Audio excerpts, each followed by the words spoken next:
स्वाध्यायः परमः। Doctor Baba Saheb Ambedkar open university.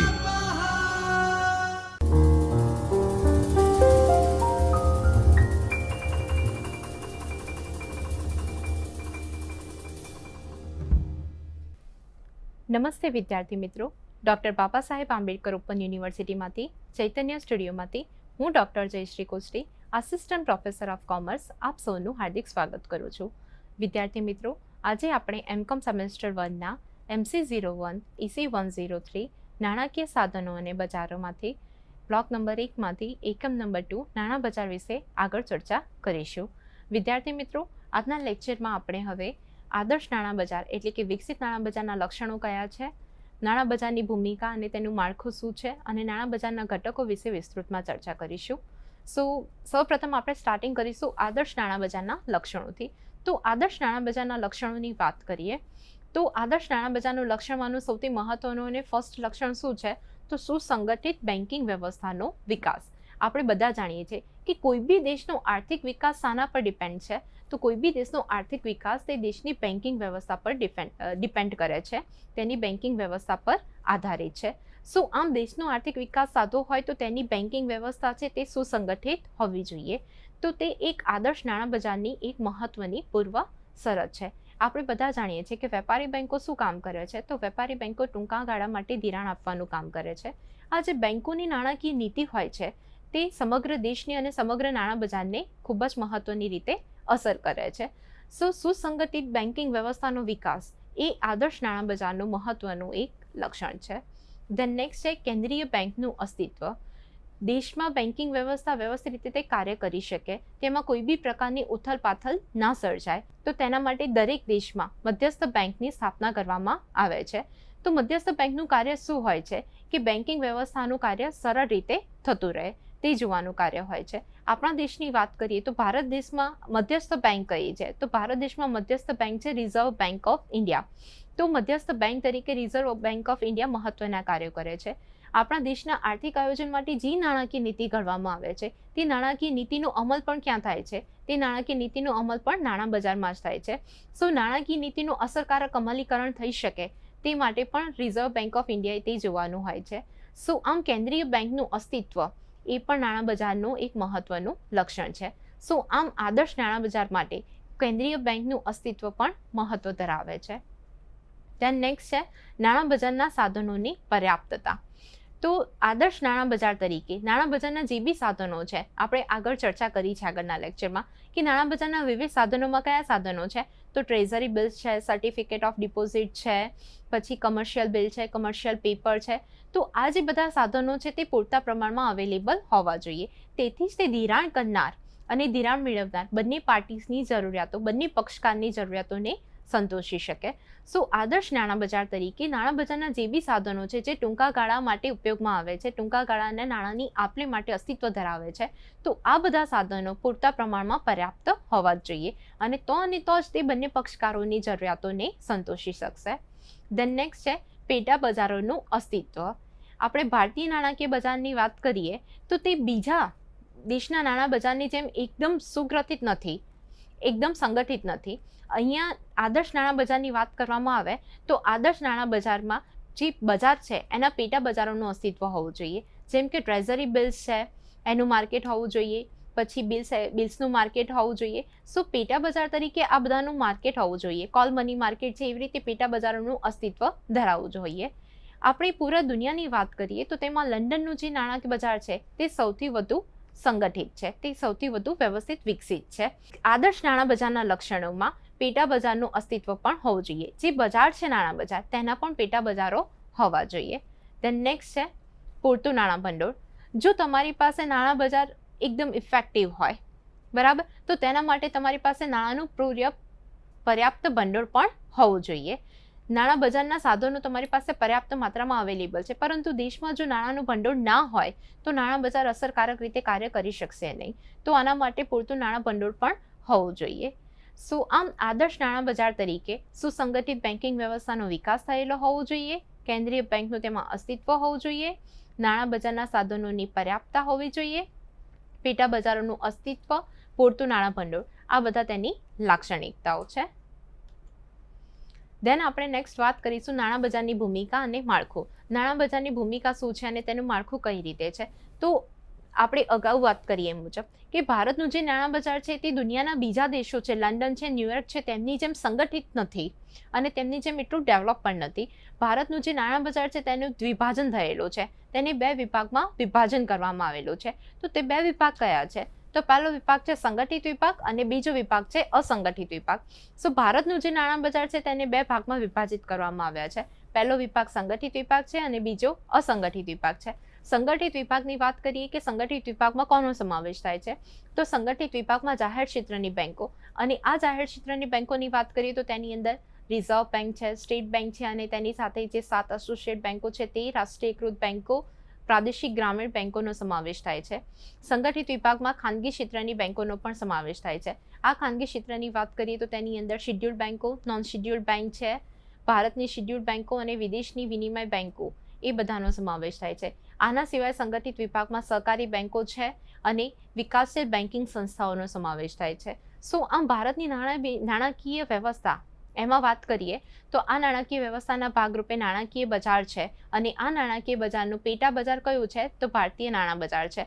આ ભારતીય નાણાં બજારનું દ્વિભાજન થયેલું છે અને એ દ્વિભાજનની વાત કરીએ તો તેમાં સંગઠિત વિભાગ છે અને અસંગઠિત વિભાગ છે. સંગઠિત વિભાગમાં જાહેર ક્ષેત્રની બેંકો છે, ખાનગી ક્ષેત્રની બેંકો છે, સહકારી બેંકો છે, વિકાસશીલ બેન્કિંગ સંસ્થાઓ છે વગેરેનો સમાવેશ થાય છે. જ્યારે અસંગઠિત વિભાગની વાત કરીએ તો તેમાં દેશી શરાફો છે, દેશી બેન્કરો છે, સાહુકારો છે વગેરેનો સમાવેશ થાય છે. સંગઠિત વિભાગની વાત કરીએ તો આપણે આગળ જોયું છે કે ભારતીય નાણાં બજાર છે તે આરબીઆઈના નિયંત્રણ હેઠળ કાર્ય કરે છે. તો જે સંગઠિત વિભાગ છે તેની આરબીઆઈની માર્ગદર્શિકાઓ બંધન કરતા છે, તે આરબીઆઈના નિયંત્રણ હેઠળ કાર્ય કરે છે. જ્યારે જે અસંગઠિત વિભાગ છે તે આરબીઆઈના નિયંત્રણ હેઠળ નથી. આરબીઆઈની કોઈ બી પ્રકારની માર્ગદર્શિકાઓ આ અસંગઠિત વિભાગને લાગુ પડતી નથી. ભારતમાં વાત કરીએ તો જ્યારે આરબીઆઈ કડક નિયંત્રણો લાદે છે ત્યારે અસંગઠિત વિભાગ સૌથી વધુ એક્ટિવ થાય છે. આ અસંગઠિત વિભાગે ઘણા બધા ઉદ્યોગોને ધિરાણ પૂરું પાડ્યું છે અને આમ તે પણ મહત્વનો ભાગ ભજવે છે. આ અસંગઠિત વિભાગ કોઈ બી પ્રકારના નિયંત્રણ હેઠળ કે કોઈ બી પ્રકારના નિયમો આધીન કાર્ય કરતું નથી. દરેક જગ્યાએ તેમાં વ્યાજના દર અલગ અલગ જોવા મળતા હોય છે. પરંતુ આ અસંગઠિત વિભાગ છે એણે દેશના મહત્વના ઉદ્યોગોને, ઘણા બધા ઉદ્યોગોને ભંડોળ પૂરું પાડ્યું છે, ધિરાણ આપ્યું છે, તેના કારણે તે નાણાં બજારમાં મહત્વનો ભાગ ભજવે છે. જ્યારે સંગઠિત વિભાગ છે તો તેની દરેક પ્રવૃત્તિ, તેના દરેક પક્ષકારો, તેના દરેક સાધનો બધા આરબીઆઈના નિયંત્રણ હેઠળ કાર્ય કરતા હોય છે. સો આ વાત થઈ નાણાં બજારની ભૂમિકાની. હવે આપણે વાત કરીશું નાણાં બજારના સાધનો અને ઘટકો. તો નાણાં બજારના સાધનો અને ઘટકોની વાત કરીએ તો એમાં સર્વપ્રથમ જોઈશું કોલ મની. તો કોલ મની એટલે શું? તો કોલ મની એ 1 દિવસથી લઈને 15 દિવસ સુધીની મુદત માટે ટૂંકા ગાળાનું ધિરાણ આપતું સાધન છે. તો કોલ મની શું છે? તો 1 દિવસથી લઈને 15 દિવસ સુધીની ટૂંકી મુદત માટે ધિરાણ આપતું સાધન એટલે કે કોલ મની.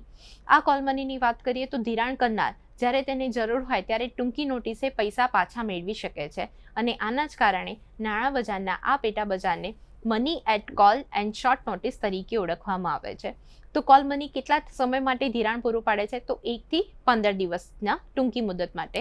અને અહીંયા જે બી વ્યક્તિ ધિરાણ કરે છે તે ટૂંકી નોટિસે પોતાના પૈસા પાછા મેળવી શકે છે અને તેથી નાણાં બજારના આ પેટા બજારને money at call and short notice તરીકે ઓળખવામાં આવે છે.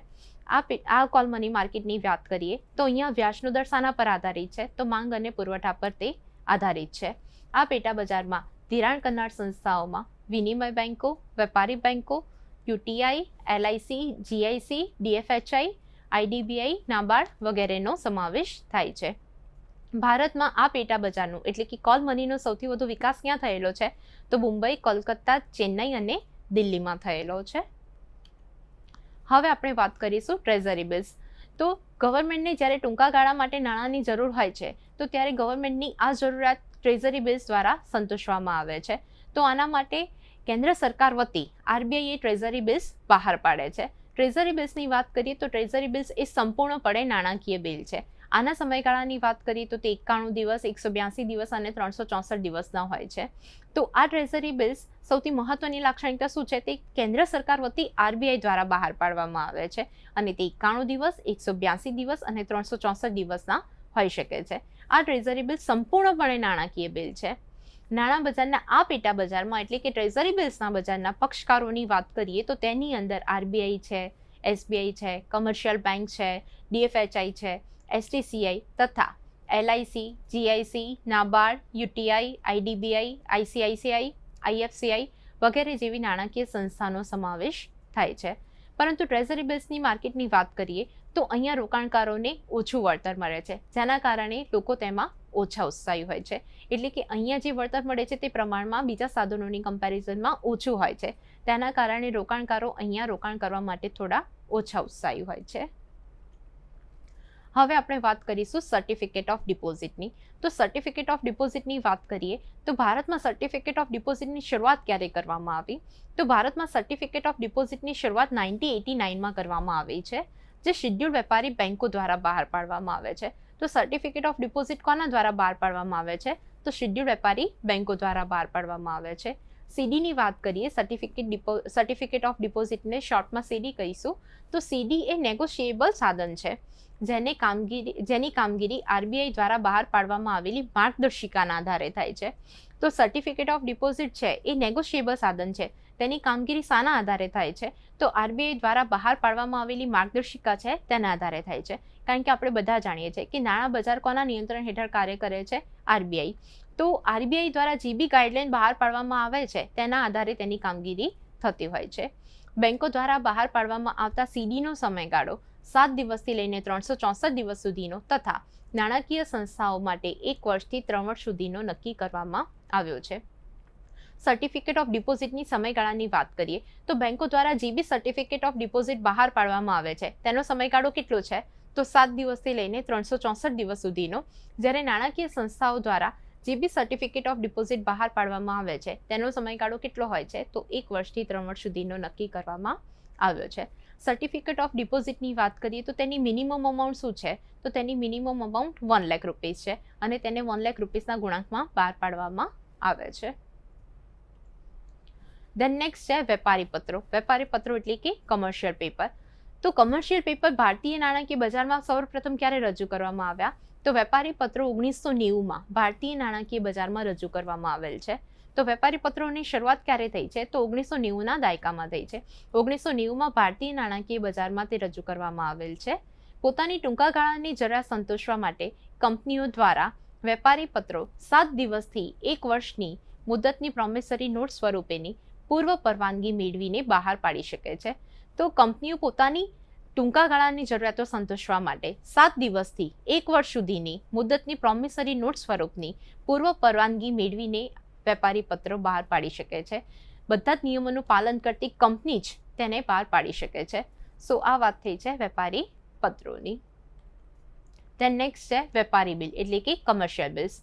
તો કમર્શિયલ બિલની વાત કરીએ તો તે નાણાં બજારનું એક મહત્વનું ઘટક ગણવામાં આવે છે.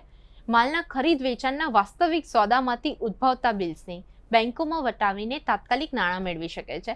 માલનું જ્યારે ખરીદ વેચાણ કરવામાં આવે છે તો આ ખરીદ વેચાણના જે વાસ્તવિક સોદા છે એમાંથી આ બિલ ઉદ્ભવે છે અને આ બિલને બેંકમાં વટાવીને તાત્કાલિક નાણાં મેળવી શકાય છે.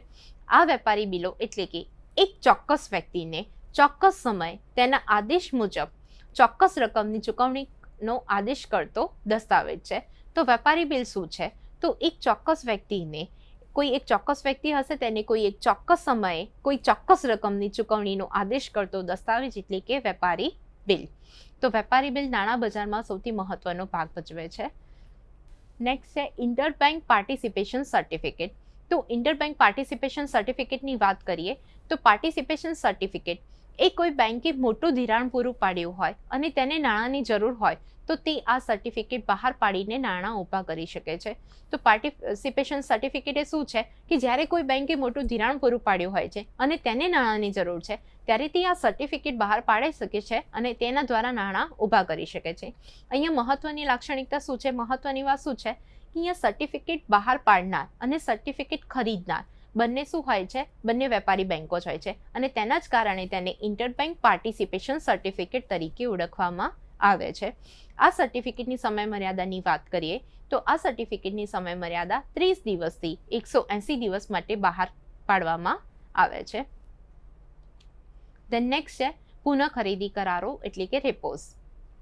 તો પુનઃ ખરીદી કરારો એ ટૂંકા ગાળા માટે એટલે કે 1 દિવસથી 14 દિવસની મુદતનું સાધન છે. તો પુનઃ ખરીદી કરારો એ ટૂંકા ગાળા માટે ધિરાણ કરતું સાધન છે. તો તેની મુદત કેટલી છે? તો 1 દિવસથી લઈને 14 દિવસની મુદતનું સાધન છે. આરબીઆઈ રેપોની મદદથી નાણાં બજારમાં તરલતાનું સંચાલન કરે છે. તો નાણાં બજારમાં જ્યારે તરલતા વધી જાય કે ઘટી જાય તો એ વખતે આપણી મધ્યસ્થ બેંક એટલે કે આરબીઆઈ એ રેપોની મદદથી નાણાં બજારમાં તરલતાનું સંચાલન કરતી હોય છે. જ્યારે તરલતાની તંગી ઊભી થાય છે ત્યારે ઓક્શનની રેપોની ખરીદી કરે છે. તો જ્યારે બી તરલતાની તંગી ઊભી થાય છે એ વખતે આરબીઆઈ શું કરે છે? તો ઓક્શનથી રેપોની ખરીદી કરે છે. અને આમ આરબીઆઈ રેપોની મદદથી નાણાં બજારમાં તરલતાનું સંચાલન કરતી હોય છે. ધેન લાસ્ટ છે મની માર્કેટ મ્યુચ્યુઅલ ફંડ. તો આ મની માર્કેટ મ્યુચ્યુઅલ ફંડની વાત કરીએ તો આ પ્રકારના મ્યુચ્યુઅલ ફંડ નાણાં બચતકારોની બચતોને ગતિશીલ કરે છે અને તેમને ટૂંકા ગાળાના સાધનોમાં રોકાણ કરે છે. તો મની માર્કેટ મ્યુચ્યુઅલ ફંડની વાત કરીએ તો મની માર્કેટ મ્યુચ્યુઅલ ફંડ નાણાં બચતકારોની બચતોને ગતિશીલ કરે છે. જે નાના બચતકારો હોય છે તેમની બચતોને શું કરે છે? ગતિશીલ કરે છે અને તેમને ટૂંકા ગાળાના સાધનોમાં રોકાણ કરે છે અને આમ કરીને દેશની આર્થિક વ્યવસ્થામાં મદદરૂપ કરે છે. સો આ બધા વિદ્યાર્થી મિત્રો વાત થઈ નાણાં બજારના સાધનો અને ઘટકોની. આપણે તેના વિશે ચર્ચા કરી. હવે વિદ્યાર્થી મિત્રો આપણે આજનો લેક્ચર અહીં સમાપ્ત કરીએ છીએ.